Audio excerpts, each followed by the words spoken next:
একটু ওদিকে যাবে, ওদিকে। হ্যাঁ বাদিকে, বাদিকে? এই বেশি চলে গেছে, বেশি চলে গেছে। আচ্ছা আচ্ছা আচ্ছা, হ্যাঁ হ্যাঁ হ্যাঁ, ঠিক আছে। ঠিক আছে, ঠিক আছে তো? আরেকটু সেন্টার হয়েছে তো? আমার বাদিকে সেন্টার দেখো না হয়েছে এদিকে। কিনা দেখো।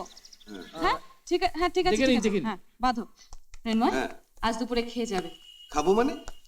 আরে খাবে মানে লাঞ্চ করবে না? আরে না না, আমার লাঞ্চটা তো মেসে বলা আছে।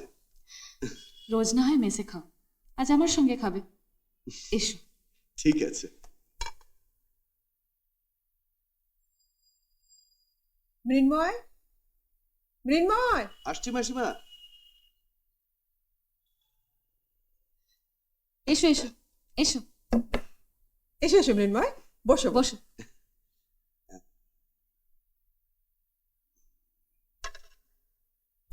এ কি, আমি একা খাবো নাকি?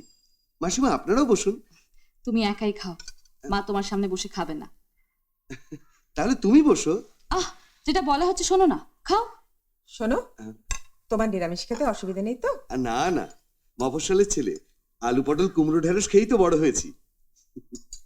তোমাদের দেশে বুঝি অনেক জমি জমা আছে? এক সময় ছিল, এখন আর নেই। জানেন, এককালে বাবার বিরাট বড় ব্যবসা ছিল বাঁশের, কিন্তু এখন বাবার বয়স হওয়াতে বাঁশের ব্যবসাও ঠিকঠাক চলে না, তাই জমি জমা সবই প্রায় হাতছাড়া হয়ে গেছে। তোমার ভাই বোন? বোন নয়, দুই ভাই। বাবা পড়াশোনা জানলেও পড়াশোনার প্রতি খুব ইন্টারেস্ট। ভাইকে তো জমি জমা বেটে টাকা পয়সা দিয়ে চেন্নাই পাঠিয়েছিলেন কম্পিউটার ইঞ্জিনিয়ারিং করতে, আর সে কম্পিউটার ইঞ্জিনিয়ারিং হয়ে ওই শহরেই থেকে গেল। বাবার সঙ্গে তার কোনো সম্পর্কই নেই। হ্যাঁ, আমি চেয়েছিলাম বাবার সাথে ওখানে থাকতে, আমায় পাঠিয়ে দিলেন কলকাতায়।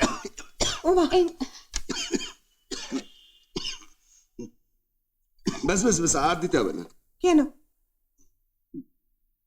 কিন্তু জানেন মাসিমা, কলকাতা আমাকে খুব একটা পছন্দই করে না। আর একটু ভাত দিও কে? হ্যাঁ, হ্যাঁ, আরে না না না না, আমাকে আর দেবেন না মাসিমা, আমি পারবো না, আমার মেশে আমার। কলকাতা তোমায় পছন্দ করে না তো কি হয়েছে, মা করে। দাও তো, ভাত দাও, ভাত দাও, না ভাত না দাও। না, আমি আর পারবো না আরে মাসিমা, দাও না। না বলছে। তুই তো কিছুই করতে পারলি না, না পারলি লাঙল চালাতে, না পারলি লেখাপড়া শিখতে। দেশের বাড়িতে গিয়েছিলাম, কাকা কাকিমা খুব কান্নাকাটি করছিল। আমি তোকে একটা কথা বলছি, শোন, তুই আমার সাথে নগায় চল, আমার ব্যবসার মতো থাকবি, তোকে আমি ভালো টাকা মাইনে দেবো। হ্যাঁ, কিন্তু কলকাতা থেকে এত দূর নওগাঁয়? কি কলকাতা? কলকাতায় তোমার কি আছে কি? হ্যাঁ, এখান থেকে বসে তুমি নগাঁর দূরত্ব পাচ্ছ? কিন্তু আমি অত দূর চলে গেলে বাবা মাকে কে দেখবে গো সানুদা? সেসব ভাবা আছে মৃন্ময়, সেসব ভাবা আছে। তুই সোজা দেশের বাড়িতে চলে যাবি, সেখানকার পাত্তারি গুটিয়ে বাবা মাকে নিয়ে নয়গায় চলে আসবি। তোকে একটা কথা বলি, শোন, দেখ, ব্যবসা নিয়ে আমি প্রচন্ড নাজেহাল হয়ে পড়েছি, বুঝলি? তুই আমার পাশে থাক। একটা বিশ্বাসী লোক না থাকলে ভাই ব্যবসা করা যায়? হ্যাঁ, যাকে বিশ্বাস করবো সেই টাকা মেরে দিয়ে চলে যাবে। কিন্তু কিন্তু কাঠের ব্যবসার আমি কিছুই বুঝি না সানুদা, আমাকে তুমি এসবের মধ্যে জড়িও না। ধুর, কাঠের ব্যবসায় আমি কিছুই বুঝি না সারুদা। ব্যবসায় থাকবি, দুদিনেই বুঝে যাবি।